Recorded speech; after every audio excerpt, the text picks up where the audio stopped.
जनाब ये आपके पास क्वेश्चन है, mister Hammad owns 20,000 shares of Mehtab Private Limited. He had purchased these shares in employee share scheme. वैसे तो अंडर होगा लेकिन कोई बात नहीं. He acquired the shares at 20 per share, whereas fair market value was 26 per share on 30th June 2022. 30 June 2022. He sold the shares on 30 June 2024 at 40 रुपये पर share. और फिर रिक्वायरमेंट में आता है जनाब calculate taxable income for the tax year 2024. तो क्या किया होगा आप लोगों ने, इसको इनकम फ्रॉम सैलरी में लेके गए होंगे, उसके बाद फिर income from property capital gain में लेके गए होंगे, है ना? सर रिक्वायरमेंट किसकी है? सिर्फ टैक्स ईयर 2024 की. उसने शेयर कब परचेज किए हैं? कौन सा टैक्स ईयर है? 30 जून 2022. कौन सा टैक्स ईयर है?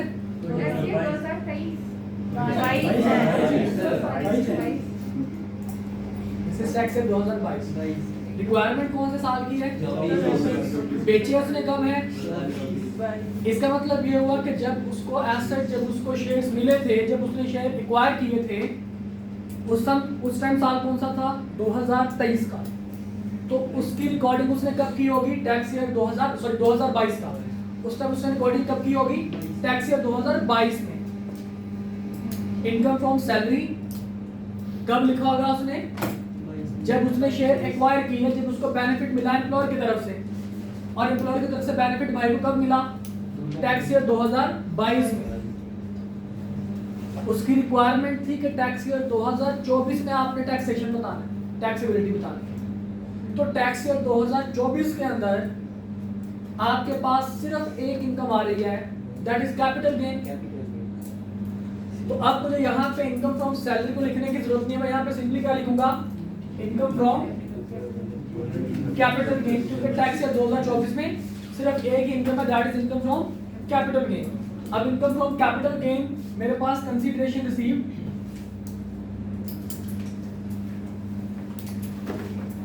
कितने पैसे बेटा? 20,000 शेयर्स थे, 40 रुपए पर शेयर के हिसाब से बेच दिए. कितने पैसे मिले? 8 लाख. इसके बाद कंसीडरेशन पेड.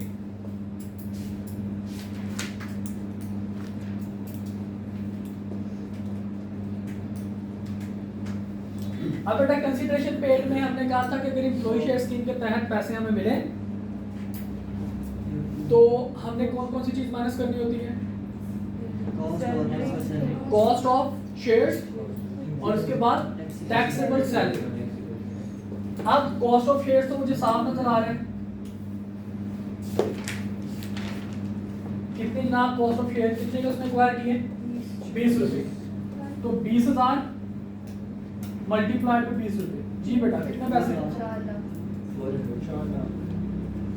4 लाख. और उसके बाद मैंने एक और चीज माइनस करनी है, that is taxable salary.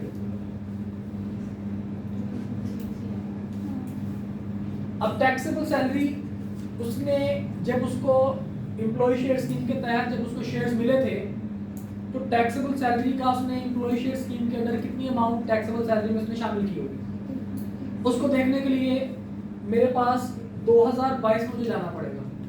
Tax year 2022 में जब मैं गया तो मुझे पता चला कि ना टैक्सेबल सैलरी मेरी वर्किंग वन कितनी होगी? Fair market value at the time of recording या एक्विजिशन, जब इंशाल्लाह पढ़ाऊंगा डिटेल के अंदर इस चीज के बारे में बताएंगे. कितनी ना फेयर मार्केट वैल्यू? हमने कहा जी 20,000 मल्टीप्लाइड बाय 26 के 30 26 कितने बन गए बेटा? 5,20,000. इसमें से मैं लेस कर दूंगा कॉस्ट ऑफ शेयर्स. कितने के जनाब मैंने पैसे पे किए? 20,000 शेयर्स के लिए मैंने 20 रुपए के हिसाब से पैसे दिए. 4 लाख रुपए मैंने दिया जी. 1,20,000. ये मेरी टैक्सेबल सैलरी होगी. तो मैं यहाँ पे क्या लिखूंगा, टैक्सेबल सैलरी के आगे वर्किंग वन का रेफरेंस दूंगा और यहाँ पे लिखूंगा 1,20,000, रिमेनिंग 2,80,000।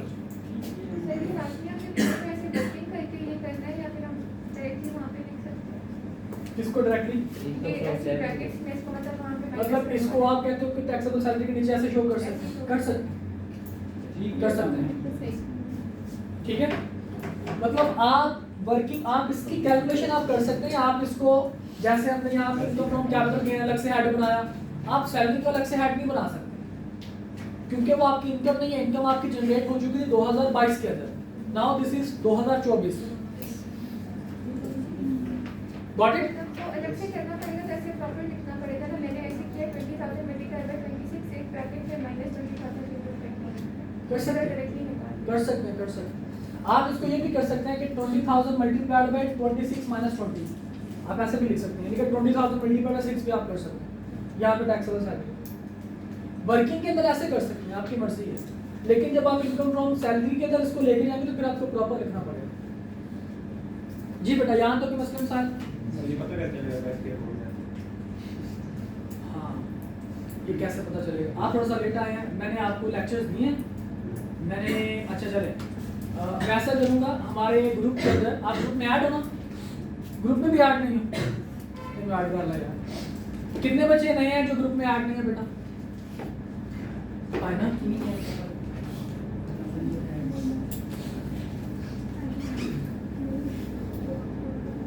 वो ऐड नहीं है। और आप ऐड हो बेटा, अफाक, राजा अफाक, दोनों अफाक शेयर हो गए। और हादी भी ऐड नहीं है हमारे। मैं ग्रुप में इनको ऐड करता हूँ। ग्रुप के अंदर बेटा मैं लेक्चर शेयर करूँगा आपके साथ। एक तकरीबन कोई आधे घंटे का लेक्चर है जिसमें टैक्स शेयर के बारे में बताया गया, ठीक है? भाई उसको बताने के लिए मुझे आधा घंटा मजीद लगाना पड़ेगा। नहीं, खैर नहीं है ना, मेरे लिए खैर नहीं है वो आपको जो चीज़, जो टॉपिक आपके लेक्चर देने का मकसद ये नहीं कि मैंने आपको दोबारा बताना नहीं। लेक्चर देने का मतलब ये है कि सिर्फ और सिर्फ आपको अंडरस्टैंडिंग हो जाए, बेसिक अंडरस्टैंडिंग, ठीक है? बाकी जो आपके टॉपिक्स रह गए हैं, जैसे मैंने आपको कहा है कि आप लोगों के साथ मैंने बाकायदा आपके सारे के सारे टॉपिक मैंने कवर करवाने हैं, ठीक है? तो डोंट बी वरीड, वो इंशाल्लाह कवर करवाऊंगा मैं आपको। लेकिन फिलहाल लेक्चर ले लें ताकि बेसिक अंडरस्टैंडिंग आपको हो जाए किसी चीज़ की। ओके जी बेटा, तो यहाँ तक के मसले मसाइल तो नहीं। तो इस पूरे क्वेश्चन का आंसर सिर्फ ये था कि 2,80,000 रुपये ये आपका टैक्सेबल कैपिटल गेन होगा। Got it? तो बेटा कैपिटल गेन में हम लोगों ने क्या कुछ डिस्कस किया अभी तक के लिए? सेक्शन 37 के अंदर हम लोगों ने कहा कि जनाब आपका कैपिटल गेन कैसा निकलेगा? Consideration received minus consideration paid. Consideration received में कौन सी चीजें आएंगी? फेयर मार्केट वैल्यू और एक्चुअल व्हिचएवर इज हायर। और अगर ये डिस्पोजल बाय डैमेज हो तो वहां पे क्या आएगा? कंसीडरेशन रिसीव्ड में क्या आएगा जी? Insurance claim plus and scrap value. और कंसीडरेशन पेड में आपके पास क्या आता है बेटा? Cost of asset, cost of capital asset. और अगर आपके पास ये डिस्पोजल बाय डैमेज हो तो आप उसमें क्या लिखोगे? Cost plus incidental expenses plus insurance premium. Okay, insurance premium को हम लोग जब तक वो डिस्पोज ऑफ बाय डैमेज नहीं होता हम तब तक उसको कॉस्ट का हिस्सा नहीं बनाया करते। अच्छा, उसके बाद हम लोग ने डिस्कस किया था कि जनाब अगर आप एक कंसीडरेशन रिसीव करें डिफरेंट कैपिटल एसेट्स की तो उसमें हम लोग क्या किया करते थे? हम उनकी फेयर मार्केट वैल्यू के हिसाब से कंसीडरेशन को हम लोग अपोर्शन किया करते थे, कॉस्ट के हिसाब से नहीं बल्कि फेयर मार्केट वैल्यू के हिसाब से, ठीक है? उसके बाद हमने डिस्कस किया कि जनाब आपके पास अगर कोई एक एसेट आपके पास कैपिटल एसेट के ऊपर आपको गेन आ रहा हो और दूसरे कैपिटल एसेट के ऊपर आपके पास लॉस आ रहा हो तो आप उनको आपस में एडजस्ट कर सकते हैं, ठीक है?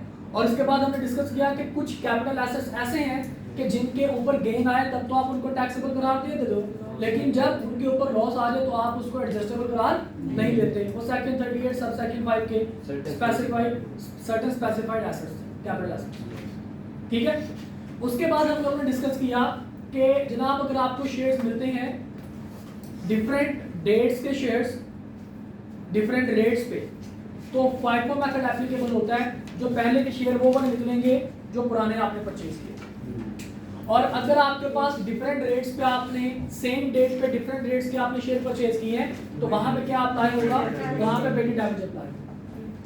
और अगर आपको बोनस शेयर मिले हैं तो बोनस शेयर के लिए भी आपको क्या अप्लाई करना पड़ेगा, वेटेड एवरेज आपको अप्लाई करना पड़ेगा। एक और था sir, single consider for different rules, वो उसकी एग्जांपल आपने बताई नहीं। मैंने उसकी एग्जांपल वैसे बता दी थी, वो पेयर ऑफ गॉड्स का बताई थी आपने, बकरों की बताई थी आपने। एक क्वेश्चन नहीं लिखवाया था उसका मैंने, चलिए उसका क्वेश्चन करवा देते हैं, अभी करवा देते हैं थोड़ी देर में, लेकिन पहले तो इसको रिकॉल करो। अच्छा, उसके बाद जनाब हमने कहा कि आपके पास एम्प्लॉय शेयर स्कीम के तहत अगर आपको शेयर्स मिलते हैं तो हमने कहा कि इसके दो इम्पैक्ट हो सकते हैं, लाजमी नहीं कि इसके दो इम्पैक्ट ही हों। जैसे कि इस क्वेश्चन में इसके दो इम्पैक्ट कैसे हो सकते हैं कि जनाब जब एम्प्लॉयर ने आपको शेयर दिए, सस्ते शेयर्स आपको मिले, तो जितना बेनिफिट आपको एम्प्लॉयर से शेयर परचेज करने पे मिला वो बेनिफिट आप किधर लेके जाओगे, इनकम फ्रॉम सैलरी। और जब आप उन शेयर्स को बेच दोगे तो आपका पैसा गेन मिलने वाला किधर जाएगा, इनकम फ्रॉम कैपिटल गेन। लेकिन इनकम फ्रॉम कैपिटल गेन में जो कंसीडरेशन पेड है उसमें कॉस्ट प्लस इंसिडेंटल एक्सपेंसेस के साथ साथ आपके पास टैक्सेबल सैलरी का भी हिस्सा माइनस किया जाएगा। ठीक है, ये अभी तक हम लोगों ने बेटा डिस्कस किया था। अच्छा, अभी बेटा हम लोग बात कर लेते हैं लॉस की।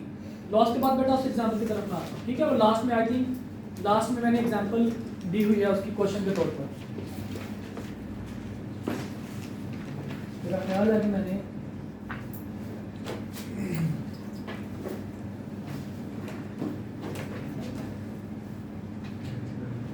यहाँ पे नहीं है, क्वेश्चन में मौजूद है, वो आपको जब क्वेश्चन में करवाऊंगा उसके अंदर मौजूद है।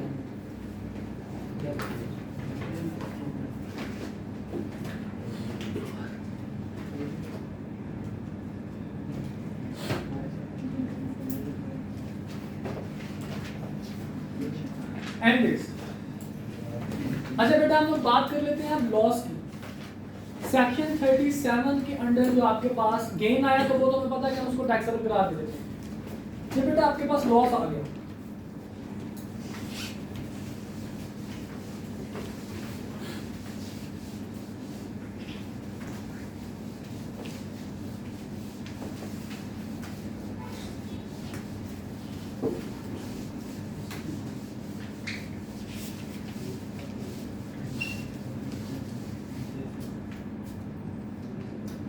लॉस अंडर या लॉस इन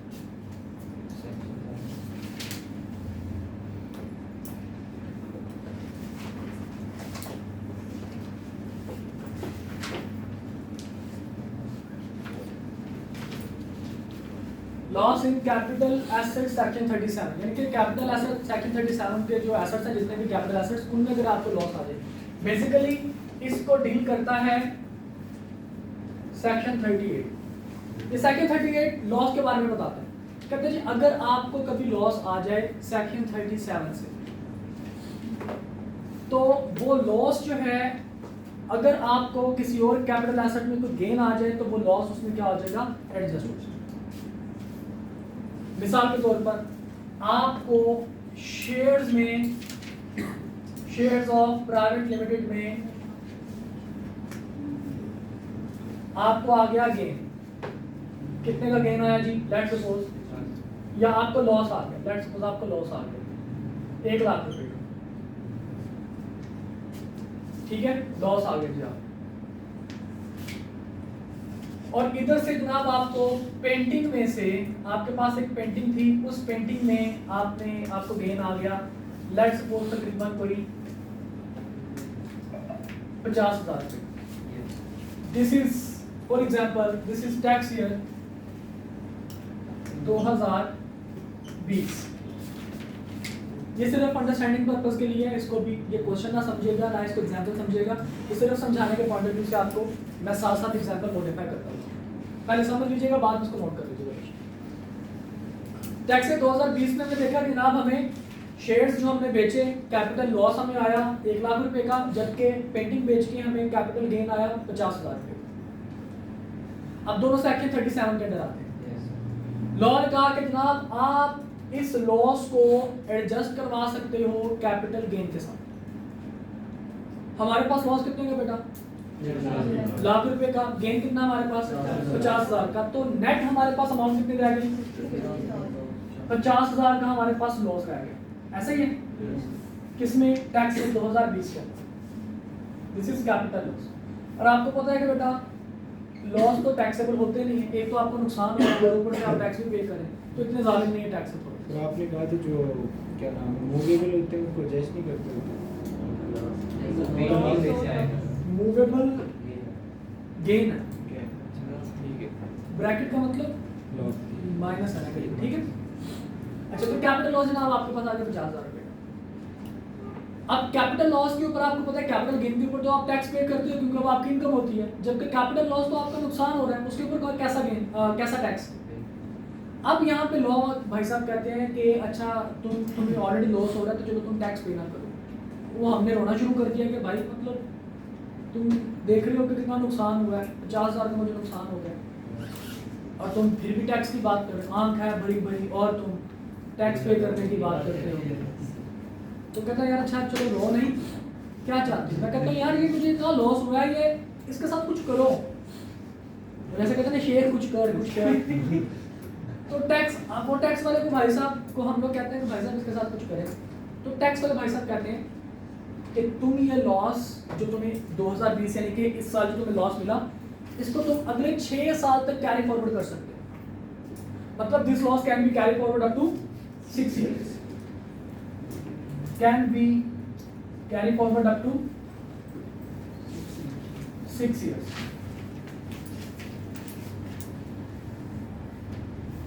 मतलब आपके पास लेट सपोज टैक्स ईयर 2021 में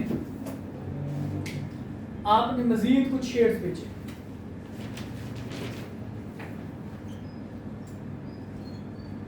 प्राइवेट लिमिटेड के, आपको फिर से लॉस आ गया तकरीबन कोई समझ लें 30,000 रुपये।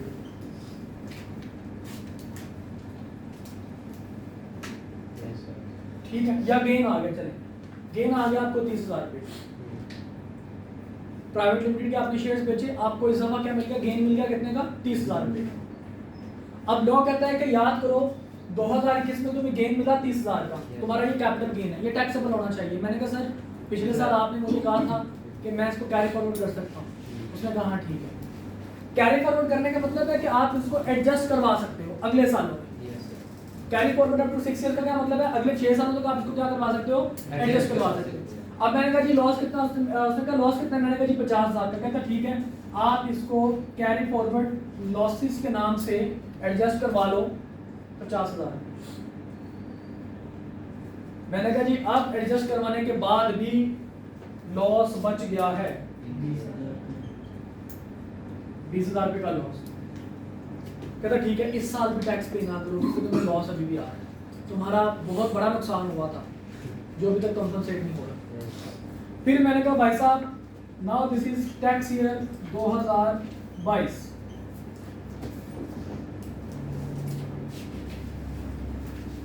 पिछले साल याद रखिएगा लॉस चल रहा है, उसको मैंने एडजस्ट करवाने के बाद लॉस अभी तक चल रहा है, अभी ये आगे भी चलता रहेगा। 2026 तक ये लॉस ऐसे चलता रहेगा 6 साल तक अगर सेटिस्फाई नहीं होता।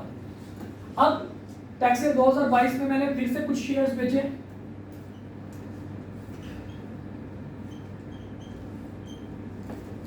और इस दफा मुझे लॉस हो गया तकरीबन 10,000 रुपये का। कितने का लॉस हो गया बेटा? 10,000।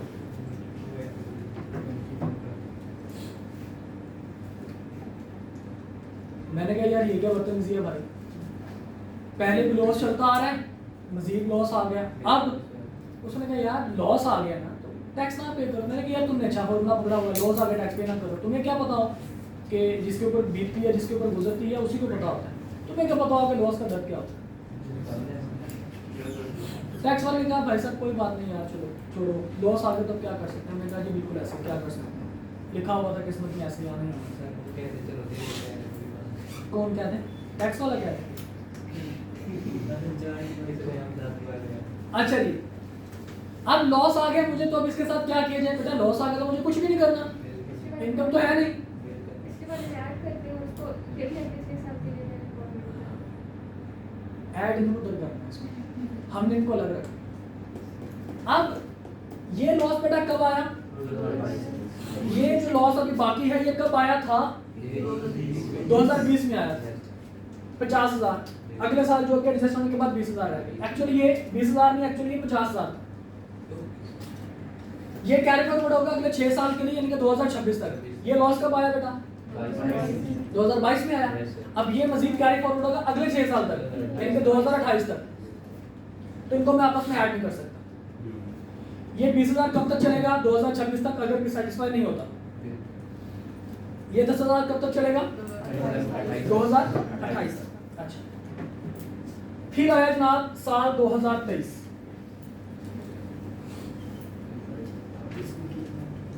मैंने फिर से प्राइवेट लिमिटेड के शेयर्स बेचे, बड़े शेयर्स। इस दफा मुझे गेन आया, थैंक यू।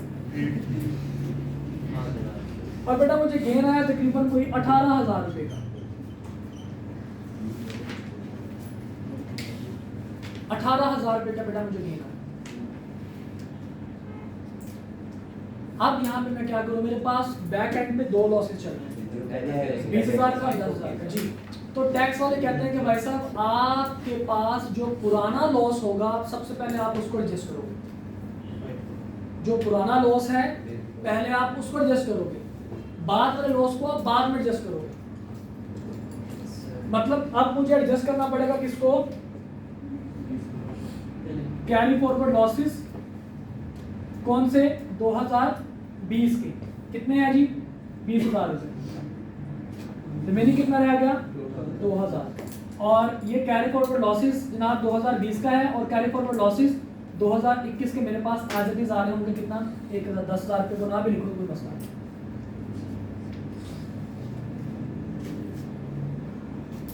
पुराने लॉस को सबसे पहले एडजस्ट करने का मतलब है कि आप क्या करो, FIFO मेथड के हिसाब से आप लॉसेस को एडजस्ट करो। जो पहले आया उसको पहले एडजस्ट करो। उसकी रीजन ये है बेटा कि ये लॉस 6 साल इसके पहले जल्दी मुकम्मल हो जाएंगे, 2020 वाले लॉस। इस वजह से टैक्स अथॉरिटीज हमारे साथ बेटा भलाई भी करते हैं। ऐसा नहीं है कि सिर्फ हमारे से टैक्स लेते हैं, वो हमारे बारे में सोचते नहीं। ओके, तो लॉसेस की एडजस्टमेंट समझ में है बेटा कि कैपिटल लॉस को आप कैपिटल किसी भी कैपिटल एसेट गेन के साथ आप क्या करवा सकते हो? एडजस्ट करवा सकते हो। और जैसे ही आप उसको एडजस्ट करवाओगे कैपिटल लॉस को कैपिटल गेन के साथ, अगर फिर भी आपके पास कैपिटल लॉस बच जाता है तो फिर आप उसको क्या कर सकते हो? 6 साल तक कैरी फॉरवर्ड कर सकते हो। अगले सालों में अगर आपको कैपिटल गेन आता है तो पहले आप पुराना जो पिछला लॉस होगा उसको एडजस्ट करवाओ, और अगर अगले सालों में आपको अगेन लॉस आ जाता है तो आप उस लॉस को भी क्या कर लोगे? अगले 6 साल तक कैरी फॉरवर्ड कर लो। और इन फ्यूचर अगर आपको कोई गेन मिलेगा तो सबसे पहले पुराना लॉस माइनस करवाओगे, एडजस्ट करवाओगे, उसके बाद आने वाले जो लॉसेज हैं FIFO मेथड के द्वारा से आप उनको एडजस्ट करवाओगे। ओके, किसी किस्म का मसला सॉल्व होगा? All clear? ओके, तो बेटा ये हकीकत में आपके पास था सेक्शन 37 का गेन से लेकर आपके लॉस तक के एडजस्टमेंट। इसमें जो डिफरेंट एडजस्टमेंट्स हैं वो आप लोगों के साथ मैंने शेयर कर ली, ठीक है। अच्छा, अब हम वो बात करने जा रहे हैं जो कि आपके फाइनेंस एक्ट 2000 जो कि फाइनेंस सप्लीमेंट्री एक्ट 2023 और फाइनेंस एक्ट 2024, यानी कि जो आपके टाइम में जो चेंज आई है, अब उन चेंजेस की हम लोग बात करने जा रहे हैं। वो चेंज अभी तक इम्प्लीमेंट नहीं हुई। इम्प्लीमेंटेशन का मतलब है कि उस तरह का हमें कोई एग्जाम्पल या उस तरह का हमारे पास प्रैक्टिकल लाइफ में कोई केस नहीं तक आया, ठीक है। लेकिन केस आएगा आने वाले वक्तों में। आने वाले वक्तों का मतलब क्या है कि हो सकता है कि टैक्स 2024 के एंड में ही आ जाए, या हो सकता है कि 2025 में जाके आए, क्योंकि 2024 टैक्स 2024 से पहले यानी कि 30 जून 2023 से पहले ये रूल नहीं था। अब ये रूल जनाब बन चुके हैं, इसलिए इस वजह से अब उन रूल्स को हम लोगों को पढ़ना पड़ेगा। उन रूल्स के अंदर कुछ चीज़ें ऐसी हैं जो कि आप लोगों को अंडरस्टैंड करनी पड़ेगी। आपके ऑर्डिनेंस के अंदर उन लोगों ने सेक्शन के हिसाब से चीज़ें लिखी, और मैंने कोशिश की है कि आप लोगों को ऑर्डिनेंस की लैंग्वेज बता दूं और उन लैंग्वेज को मैंने इजी लैंग्वेज में यानी कि आसान भाषा के अंदर मैंने उसको मेंशन किया हुआ है आपकी बुक के अंदर, ठीक है। तो जहां पे लिखा होगा ना इन अदर वर्ड्स, आपने उन चीजों को माइंड में बिठाना है। ऊपर सेक्शन सब सेक्शन लिखा होगा, सब सेक्शन 5, 6, 7, पहले आपके पास सब सेक्शन 5 तक थे, फिर इसके बाद आप 6, 7, 8, 9, 10 अब 10 तक हो गए हैं। ये सब सेक्शन जो नए ऐड किए गए हैं, ये सब सेक्शन इनकी वर्डिंग थोड़ी सी ज़रा डिफिकल्ट थी, इसको हमने इजी वर्ड्स में शामिल किया हुआ। और एक चीज़ ऐसी है जो कि आपको क्लैरिफिकेशन के लिए मेरे ख्याल है कि वो ज़्यादा आसान रहेगी, वो हमने आपकी बुक के अंदर वो चीज़ मेंशन नहीं की हुई, आप इस वजह से आप अपनी बुक में वो चीज़ लिख लेंगे। जैसे मैंने आपको बताया था कि आपको कैपिटल गेन के अंदर थोड़ा सा आपकी बुक के अंदर कुछ लिखना पड़ेगा, ठीक है। तो ज़रा देखते हैं भाई कि किस तरह से ये काम करते हैं और क्या क्या आपके पास सेक्शन है। इसको पॉज करना भाई, पॉज करना भाई। देखिए बच्चों, आप लोगों ने जो बुक में जो लिखा हुआ है हम वही पढ़ेंगे। आप लोगों के सामने है, अंधेरा है, अपनी आई साइड वीकनेस करवा लेना, किताब में छाड़ दो, किताब क्या लिखी है, किताब भी पढ़ लो। जो बेटा केसेस मैंने आपके साथ डिस्कस किए हैं वो सारे के सारे केसेस आपको क्वेश्चंस के अंदर नजर आएंगे, वो सारी की सारी बातें आपको लिखी हुई यहाँ पे नजर जरूर आएंगी, लेकिन उनमें बहुत सारी ऐसी चीज़ें हैं जो आपको यहाँ पे लिखी नजर नहीं आएंगी, लेकिन हम जब क्वेश्चन करेंगे तो वहाँ पे आपको वो दिखाई देंगी। किताब के अंदर लिखी हुई बातें कौन सी हैं? ये वो तमाम बातें हैं जो कि आप आम भाषा में ये कह सकते हैं कि थ्योरेटिकल पोर्शन, ठीक है। इसके सब सेक्शन के हिसाब से मैंने इसको डिफाइन किया हुआ है। जनाब आपके पास सेक्शन 37 के अंदर कैपिटल गेन या आपने किस तरह से कंप्यूट करना है आपके पास यहाँ पे मौजूद है। Sub section 1 subject to ordinance gain rising, ये सारा कुछ उसने बताया हुआ है। सब सेक्शन 1 2 3 4 तक। इन इजी वर्ड्स आपके पास क्या है जी, कहते हैं जी हम लोग आसान वर्ड्स के अंदर ये कह सकते हैं कि कैपिटल गेन बराबर है किसके, consideration received minus capital cost of capital asset plus incidental expenses. ऊपर वाले जो आपके 4 जो सब सेक्शंस हैं उनमें यही बात की गई। उसके बाद हमने कहा जी कंसीडरेशन रिसीव्ड का मतलब क्या जी, consideration received shall be the total amount received और fair market value whichever is higher और gain is taxable under the normal tax regime यानी कि NTR. Further 100% gain will be taxable even if the capital asset has been held by a person for more than 1 year. जैसे मैं आपको बताया कि पहले एक रूल हुआ करता था कि अगर 1 साल से ज्यादा की के लिए आपके पास एसेट मौजूद है तो 75% गेन का टैक्सेबल होता था, लेकिन अब ये ऐसा रूल कोई नहीं। अब जितना भी गेन होगा इररिस्पेक्टिव ऑफ होल्डिंग पीरियड सारे का सारा गेन क्या होगा, टैक्सेबल होगा। अच्छा, इसके बाद देखिए बेटा सबसेक्शन 5 के अंदर आपके पास कैपिटल एसेट की डेफिनेशन मौजूद है जो मैं आप लोगों को ऑलरेडी हम लोग पढ़ भी चुके हैं और आप लोगों को मैं बता भी चुका हूँ कि इसमें कौन कौन सी चीज़ें शामिल नहीं है। कहता जी कोई भी stock in trade consumable stores का या रॉ मटेरियल का किसी भी किस्म की प्रॉपर्टी जो कि डेप्रिशिएबल या अमोर्टाइजेबल हो। इसमें सी एक और चीज़ हुआ करती थी वो उन लोगों ने निकाल दी है, ठीक है। अब डी है आपके पास, ये ना समझिएगा कि सी के आगे मैं भूल गया कुछ नहीं लिखा हुआ, ये ऑर्डिनेंस के अंदर लिखा हुआ है कि जनाब एक सी एक हुआ करता था डेफिनेशन के अंदर, अब उसको निकाल दिया उन्होंने कैपिटल एसेट की डेफिनेशन से।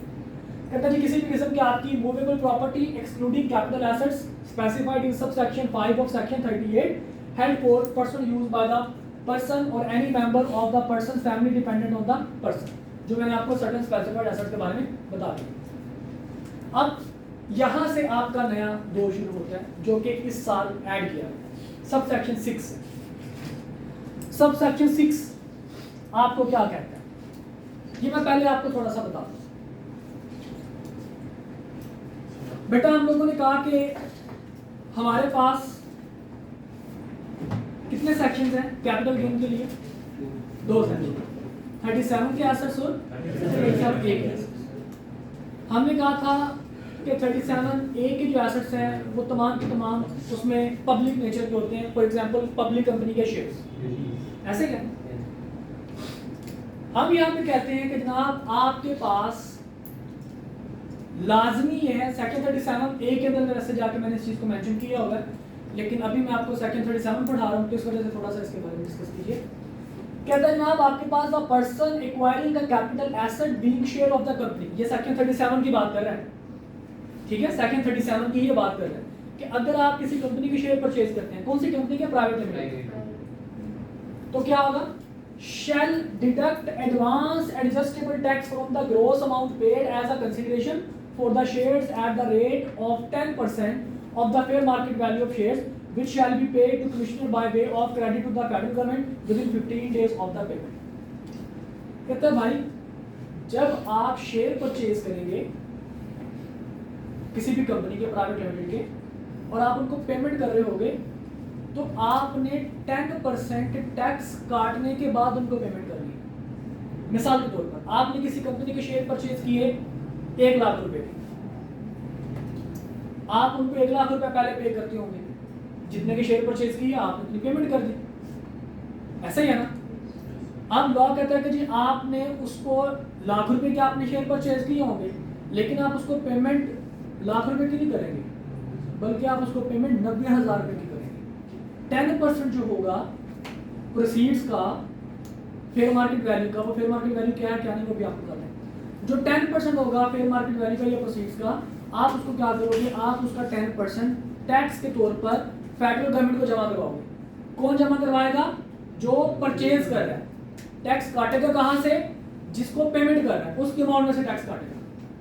मिसाल के तौर पर मेरी कंपनी ने शेयर्स बेचे ताहा को 1 लाख रुपए के, अब कंसीडरेशन सीट मेरे लिए कितनी होगी? 1 लाख रुपए, लेकिन मुझे एक्चुअल में कितने पैसे मिल रहे होंगे? 90,000 रुपए। 10,000 रुपए ताहा क्या करेगा? ताहा 10,000 रुपए जो उसने होल्ड किए हैं, काटे हैं, वो जाके डिपॉजिट करवाएगा किधर? Federal government. कितने दिन के अंदर? 15 दिनों के अंदर। Okay, advance tax basically tax काट, मतलब अभी तक आपने शेयर मिले या नहीं मिले वो दैट डजंट मैटर, आपने टैक्स काट दिया, पेमेंट करते हो। Got it? अच्छा, अब यहाँ पे नोट एक बड़ा इंपॉर्टेंट चीज होता है। आपकी बुक के अंदर जितने भी नोट्स हैं बेटा उनको बड़ा ध्यान से देखिएगा। कहता जी it is clarified that this section, अभी जो कौन सा सेक्शन 37 सबसेक्शन 6 के आपने शेयर परचेज करते हुए आपने टैक्स काट लेना है। कहता है क्या ये हर बंदे के ऊपर एप्लीकेबल होगा? क्या ये हर बंदा जो है वो टैक्स पे करेगा या हर बंदा टैक्स काटेगा? तो आगे इसके लिए भाई साहब कहते हैं जी it is clarified that this section will be applicable on every person who purchases shares of the private company where value of such share meet the threshold specified in section 37। अब सेक्शन 37 एसेट्स तो हमारे पास हैं और section 37 में ही बताया गया है कि कौन से लोग यानी कि किन के ऊपर जब आप शेयर परचेज कर रहे होंगे किन लोगों के ऊपर आपने विद होल्डिंग करनी है। इसको एडवांस टैक्स काटने को हम लोग कहते हैं with holding of tax. Tax काटने को हम लोग क्या कहते हैं? With holding of tax. जैसे ताहा ने 10,000 रुपये टैक्स काटा मेरी पेमेंट में से, तो मैं क्या कहूँगा? ताहा ने टैक्स विद होल्ड कर लिया। ठीक है, मैं ये टर्म यूज करूंगा। कौन सी टर्म यूज करूंगा बेटा? With holding. अच्छा, अब यहाँ पे नोट ने मुझे थोड़ा सा उलझन में डाल दिया। मैं तो बड़ा स्मूथ जा रहा था कि जनाब जो बंदा भी प्राइवेट लिमिटेड के शेयर परचेज करेगा वो 10% टैक्स काटेगा प्रोसीड्स के ऊपर और 15 दिन के अंदर गवर्नमेंट को जमा करवा देगा। मैं बड़ा सीधा सीधा जा रहा था, लेकिन इस नोट ने मुझे थोड़ा सा जरा कंफ्यूज कर दिया। क्या कहा नोट ने? लिखा हुआ था कि जनाब जो सेक्शन 37 के अंदर जो भी थ्रेश होल्ड दिया हुआ है, मतलब थ्रेश होल्ड देने का क्या मतलब है? एक लिमिट लगा दी है कि इस लिमिट से ऊपर वाले बंदे क्या करेंगे? टैक्स काटेंगे, नीचे वाले बंदे टैक्स नहीं देंगे। जब मैंने पूछा उनसे कि भाई साहब किसकी बात कर रहे हैं, तो उसने मुझे सबसेक्शन 7 के बारे में बताया। सबसेक्शन 7 मुझे क्या कहता है? मैं सबसेक्शन सिर्फ पढ़ रहा हूँ, आप लोगों ने ये अदर वर्ड्स याद रखने हैं। ठीक है, सबसेक्शन 7 देखिए क्या कहता है, जिसकी वजह से मैं आपको कह रहा था कि ये क्या बदतमीजी है इसकी। कहता है जी notwithstanding the provision of section 68। वो किधर है? सेक्शन 68 बहुत दूर है। सेक्शन 68 बेसिकली डील करता है fair market value in the open market, कि ओपन मार्केट में किसी भी चीज की फेयर मार्केट वैल्यू कितनी कंसीडर की जाएगी। The value of share for the purpose of the sub section 6, इसकी बात कर रहे हैं जी, जो आपने फेयर मार्केट वैल्यू लेनी है ना, थ्रेशोल्ड की जो बात कर रहा था, तो थ्रेशोल्ड को मीट करता है कि नहीं। shall be the fair market value as prescribed for subsection 4 of the section 101A without deduction of liabilities। बेटा ऑर्डिनेंस में ये लिखा होता है, बताते हैं, ऑर्डिनेंस में ये लिखा होता है। ठीक है, इस वजह से आपने ये चीज याद नहीं रखनी, आपने याद रखना है ये चीज अदरवाइज। अब इस सबसेक्शन 7 में वो कहना क्या चाहता है ये देख लेते हैं यहाँ पे। मतलब इस सबसेक्शन 7 में उसने ये मुझे बताया कि जनाब जो थ्रेशोल्ड हमने बनाया हुआ ना फेयर मार्केट वैल्यू का, कि ये फेयर मार्केट वैल्यू, ये बंदे जनाब इतने बंदे जो आपको टैक्स पे करेंगे फेयर मार्केट वैल्यू का 10% वो पे करेंगे। अब ये थ्रेश होल्ड जो है उसके बारे में बताने जा रहा है कि थ्रेश होल्ड कितना है, वो सेकंड 101 हमें बता रहा है। कहता है जी in other words for the purpose of fair market value of the shares, fair market value of the shares 10% हमने लेना है। In other words, for the purpose of fair market value of the shares, the valuation of shares as the value derived from the assets, if on the last day of the tax year preceding the date of transfer of share, the valuation of such assets exceed 100 million and represents at least 50% of the value of all assets owned without reduction of liability। यहाँ पे भाई साहब बता रहे हैं कि जनाब ये जो 10% आपने टैक्स विथहोल्ड करना है ना, वो किन लोगों का टैक्स आपने विथहोल्ड करना है? कहते हैं जी उन लोगों का विथहोल्ड करना है कि ट्रांसफर यानी कि शेयर उन लोगों के, वो लोग जिनका शेयर बेचने से पहले जिनके पास 100 मिलियन के शेयर्स मौजूद थे। अगर मेरे पास 120 मिलियन के शेयर मौजूद हैं और मैं ताहा को ट्रांसफर कर रहा हूं, तो फिर ताहा क्या करेगा? 10% विथहोल्डिंग करेगा। अगर मेरे पास 90 मिलियन के शेयर मौजूद हैं और मैं ट्रांसफर कर रहा हूं शेयर 1 लाख रुपए के ताहा को, तो ताहा किसी किस्म की विथहोल्डिंग नहीं करेगा। दोबारा सुन लीजिए, कानून ये कहता है सबसेक्शन 6 के अंदर कि जनाब आप जब भी प्राइवेट लिमिटेड के जब आप शेयर परचेज करोगे तो आपको 10% विथहोल्ड करना है फेयर मार्केट वैल्यू का टैक्स के तौर पर, और 15 दिन के अंदर आपने इस टैक्स को पे कर देना। That's it. लेकिन सबसेक्शन 7 मुझे बता रहा है कि जो ऊपर सबसेक्शन 6 में आप विथहोल्डिंग कर रहे हो ना 10%, वो किन बंदों के ऊपर लगेगी विथहोल्डिंग? सिर्फ उन बंदों के ऊपर कि जिनके पास ट्रांसफर करने से पहले 100 मिलियन के शेयर मौजूद थे साल के आखिरी दिन में, पिछले साल के आखिरी दिन में। यानी कि मैंने 2020 में लेट सपोज उसको ट्रांसफर किया, टैक्स से 2020 में मैंने ट्रांसफर किए, तो टैक्स से 2019 के अंदर मेरे पास 100 मिलियन या उससे ज्यादा के शेयर मेरे पास मौजूद, तभी ये 10% विथहोल्डिंग कर सकता है, अदरवाइज ये विथहोल्डिंग नहीं कर सकता। मिसाल के तौर पर इसी वर्ष में मजीद इसको आसान कर लेते हैं, एग्जाम्पलीफाई कर लेते हैं। ये तो समझ है ना सबको कि ताहा तो मैंने 1 लाख रुपए के शेयर बेचे। अब देखना ये है कि ताहा विथहोल्डिंग करेगा कि नहीं करेगा। अब मैंने बेचे टैक्स से 2020 के अंदर ताहा को 1 लाख रुपए के शेयर, अब ताहा विथहोल्डिंग करने जा रहा है। इसने देखा कि टैक्स से 2019 में बेचने से पिछले साल, जिस साल मैंने ट्रांसफर किया उससे पिछले साल 2019 में मेरे पास जो शेयर्स थे वो थे 90 मिलियन थे, 9 करोड़ रुपए, 90 मिलियन मेरे पास शेयर्स। ताहा ने कहा नहीं सर, उस थ्रेशहोल्ड को जो है वो कंप्लीट नहीं कर पा रहे, सर के पास शेयर्स 100 मिलियन या उससे ज्यादा के नहीं है, इसलिए हम जो है वो सर से किसी किस्म का टैक्स डिडक्ट नहीं करेंगे। लेकिन अगर ताहा देखे 2020 में मैंने लाख रुपए के ताहा को शेयर्स बेचे और पिछले साल मेरे पास 120 मिलियन के शेयर्स थे, अब ताहा कहेगा कि अच्छा हाँ सर थ्रेशहोल्ड क्रॉस कर गए, लिहाजा सर की जितनी भी प्रोसीड्स हैं उनके ऊपर हम 10% विथहोल्डिंग करके सर को 90,000 रुपए देते हैं। Got it? समझ आ गई बेटा बात? ओके जी जी, सारे को लाख रुपए का लाख रुपए मुझे टैक्स नहीं लगेगा उसमें। Got it? तो पहला जी 100 मिलियन जो है ये फेयर मार्केट वैल्यू होगी। फेयर मार्केट वैल्यू की वो फेयर मार्केट वैल्यू वो बेसिकली वो बता रहा है कि 100 मिलियन के शेयर्स आपके पास मौजूद हैं। ठीक है, पिछले साल जो बंदा ट्रांसफर कर रहा है उसके पास 100 मिलियन के उसके पास शेयर्स आपके पास मौजूद हैं। Got it? Yes sir. अच्छा, अब सबसेक्शन 6 में क्या बताता है कि जब आप किसी प्राइवेट लिमिटेड के शेयर परचेज करें तो आपने उसके ऊपर 10% होल्डिंग करनी है, 15 दिन के अंदर कमीशन को जमा करवाना है, यानी कि फेडरल गवर्नमेंट को आपने जमा करवाना है। और अगर वो थ्रेशहोल्ड क्रॉस करता है तो, अगर क्रॉस नहीं करता तो आपको किसी किस्म की होल्डिंग जमा कराने की जरूरत नहीं है। अच्छा, लेट्स सपोज वो बंदा थ्रेशहोल्ड क्रॉस कर गया, तो अब आप उसको क्या करने जा रहे हो? अब आपने उसके ऊपर क्या कर ली? विथहोल्डिंग कर ली। अब इस विथहोल्डिंग के साथ सलूक क्या करोगे? आपने 15 दिन के अंदर पे करना है। ठीक है, अब इसके रेलेवेंट एक और हमारे पास सबसेक्शन आया और वो क्या है? द कमिश्नर में on application made by the person disposing of the shares. मतलब अब ताहा मुझे कहता है कि सर आप थ्रेशहोल्ड क्रॉस कर रहे हैं, तो ऐसा है कि मैं टैक्स डिडक्ट करके आपको पेमेंट करूंगा, 90,000 रुपये आपको पे करूंगा। मैंने कहा ताहा रुको, अभी नहीं, रुको एक मिनट। मैंने कमिश्नर साहब को एक एप्लीकेशन लिखी। मैंने कहा सर बात ये है कि उस बंदे को ना कहें कि वो मेरे से टैक्स विथहोल्ड करे, मैं खुद आपको टैक्स पे करूँ।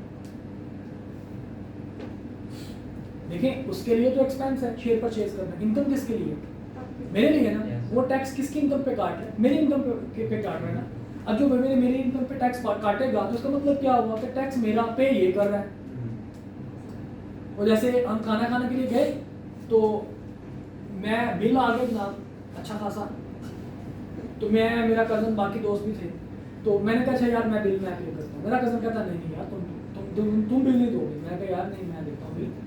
तो मुझे कहता नहीं मैं दूंगा बिल। मैंने कहा नहीं यार रुको मैं पे कर रहा हूँ ना। जब कहता नहीं मैं तुम्हें क्या ना मैं दूंगा, वो मेरे से बड़ा है, मेरा बड़ा भाई है, मेरा मतलब भाई जैसा ये सारी बोला कज़न को भाई वो बड़ा।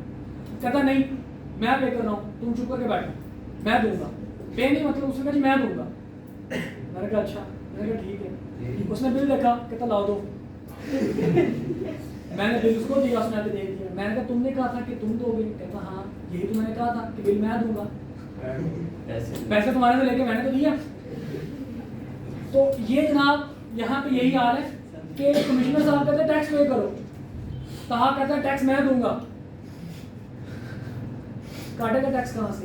मेरी इनकम से कोई टैक्स पे कर। अब यहाँ पे मेरे पास एक राइट है, मैं कमिश्नर को एप्लीकेशन लिखता हूँ। मैंने कमिश्नर को एप्लीकेशन लिखी, मैंने कहा सर ऐसा है कि इनकम मेरी टैक्स मेरा ताहा पे ना करे, ताहा डिडक्ट ना करे, मैं खुद आपको पे करूँगा। अब जब कमिश्नर को लगेगा कि हाँ भाई बंदा ईमानदार है, पैसे वाला बंदा है, झूठ नहीं बोलेगा पैसे के मामले में, इसको क्या जरूरत है पैसे की, तो ठीक है ये पे कर लेगा। अब इसके बारे में देखिए कमिश्नर का क्या अहकाम है।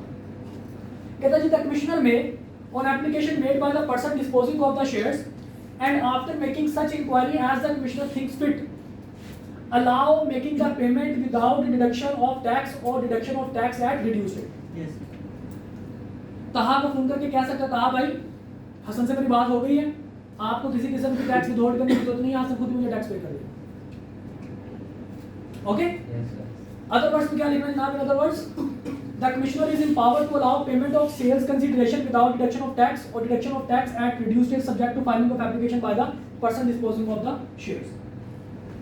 ये पॉइंट समझ में आया बेटा? सबसेक्शन 8 समझ में आया? पहला सबसेक्शन 6 आपको क्या कहता था?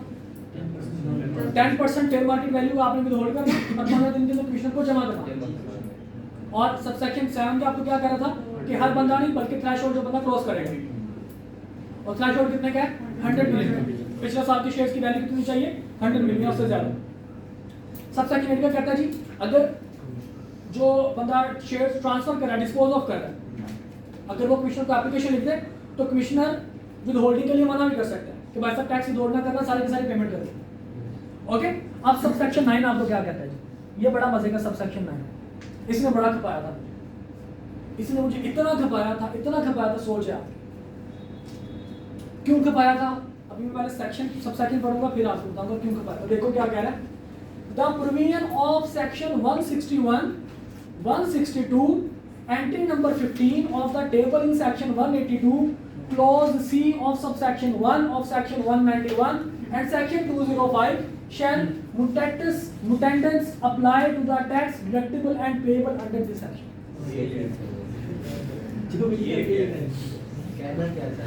मैंने सिर्फ इस सबसेक्शन को एक्सप्लेन करने के लिए आसान वर्ड्स के अंदर सेक्शन 161 पढ़ा, सेक्शन 162 पढ़ा, सेक्शन 182 के अंदर टेबल था उसके एंट्री नंबर 15 मैंने पढ़ी, फिर क्लॉज सी सबसेक्शन 191 के और सेक्शन 205 मैंने पढ़ा। मुटेंडस का मतलब होता है जो इनमें लिखा हुआ एज इट इज एप्लीकेबल है। इनको पढ़ने के बाद मैंने फिर जनाब इसको आसान भाषा में 2 लाइंस के अंदर इस चीज को मैंने मेंशन किया। क्या था? In other words provisions of sections relating to withholding of taxes. ये सारे के सारे जो सबसेक्शन और सेक्शंस हैं ये रिलेट करते हैं विथहोल्डिंग के ऊपर कि कितनी विथहोल्डिंग होनी चाहिए, कितनी विथहोल्डिंग नहीं होनी चाहिए। कहता है जी provisions of sections relating to withholding of taxes, penalties, default surcharge and prosecution shall be applied accordingly on the tax deductible and payable under this section। कहते हैं जी जितनी भी विथहोल्डिंग करनी है आपने, जितनी जो लेवल ऑफ विथहोल्डिंग में रखा हुआ है, जो रेट विथहोल्डिंग का रखा हुआ है, वो रेट से उस रेट से आपको विथहोल्डिंग करनी पड़ेगी, वो बिल्कुल एप्लीकेबल है इस सेक्शन के हिसाब से। आपने अगर कोई पेमेंट करनी थी और आपने नहीं की, डिफॉल्ट सरचार्ज लग गए, तो जितने सरचार्ज लगने चाहिए था वो नोटिस के अंदर मेंशन होगा। जब कभी आपको नोटिस आया तो उसके अंदर मेंशन होगा वो जनाब आपको सरचार्ज पे करने पड़ेंगे। इसके अलावा जो भी आपकी फीस वगैरह होगी FBR की, वो फीस आपको पे करनी पड़ेगी। मतलब कहता जी इन सबसेक्शन 8 जो उसने बताया ना ऊपर कि जनाब अगर कमिश्नर चाहे तो वो मना कर सकता है। कहता जी इसका मतलब ये नहीं है कि अगर कमिश्नर ने कहा कि जी आपने विथहोल्डिंग नहीं करनी, इसका मतलब ये नहीं कि उसके ऊपर बाकी भी टैक्स अप्लाई नहीं होंगे। बाकी जितने भी टैक्सेस हैं सारे के सारे जैसे अप्लाई होते हैं वो वैसे उसके ऊपर अप्लाई होते हैं। मिसाल के तौर पर ताहा ने मैंने कमिश्नर साहब को एप्लीकेशन लिख दी कि सर ताहा को मना करें, मैं खुद आपको टैक्स पे कर दूँ। कमिश्नर ने ताहा को कहा कि इस बंदे से टैक्स नहीं लेना, मेरी बात हो गई। उसने कहा सर ठीक है, इसने मुझे लाख रुपए दे दिया। अब मेरा काम बनता है कि 15 दिन के अंदर मैं क्या करूँ, कमिश्नर को टैक्स पे करूँ, मैंने पे नहीं किया। अब सेक्शन 191 और 205 के अंदर लिखा हुआ है कि जनाब जो बंदा आपको टैक्स पे नहीं करता आपको रेलेवेंट डेट के अंदर, तो उसके ऊपर लेट फीस सरचार्ज अप्लाई होता है। लेट्स सपोज वो 10,000 पे चार्ज करते हैं, लेट्स सपोज। तो अब इसका मतलब ये नहीं है कि अगर ताहा ने 15 दिन में पे नहीं किया तो मैं भी पे ना करूँ, और अगर मैं पे नहीं करूँगा तो मेरे ऊपर पेनल्टी नहीं लगेगी। इसका मतलब ये है कि ना बाकी चीज़ें सारी की सारी एज इट इज एप्लीकेबल है। Late fees surcharge, default surcharge, आपके पास विथहोल्डिंग, बाकी सारी की सारी एज इट इज एप्लीकेबल है। सिर्फ सबसेक्शन 8 में मना कर सकता है कमिश्नर कि तुम पे ना करो, ये बंदा खुद ही पे कर दे। Got it? समझ आ गई बात? नहीं समझ आई आपको? पक्की बात है? किस बच्चे को समझ नहीं आई ये बात? दोबारा सुन लीजिए। कहता है जनाब अगर आपका कमिश्नर मना कर देता है कि आप इसके ऊपर टैक्स विथहोल्ड ना करो, तो इट डजंट मीन कि बाकी जितने भी टैक्सेस लगने हैं, बाकी जितने भी पेनल्टीज या लेट फीस चार्ज लगने हैं, वो भी इसके ऊपर एप्लीकेबल नहीं है। ऐसा नहीं है, वो एज इट इज एप्लीकेबल होंगे जैसे मेंशन किया हो। एक मिनट, इसको मजीद आसान कर देता हूँ। मिसाल के तौर पर मैंने कहा जी ठीक है भाई, आप महज आप ऐसा करना, आप थोड़ा सा जरा लेट आ जाते हो, चलो आप 9:30 बजे तक आ।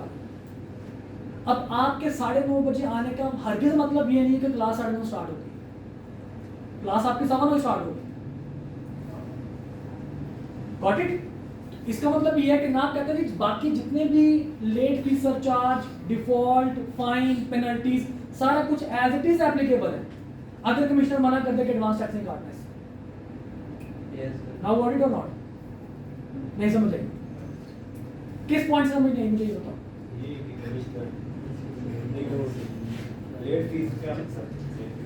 देखिए बेटा, जब आप टैक्स ना पे करते, जैसे आप बिल पे नहीं करते, तो बिल ना पे करने की वजह से उसके ऊपर लगता है ना लेट फीस चार्ज।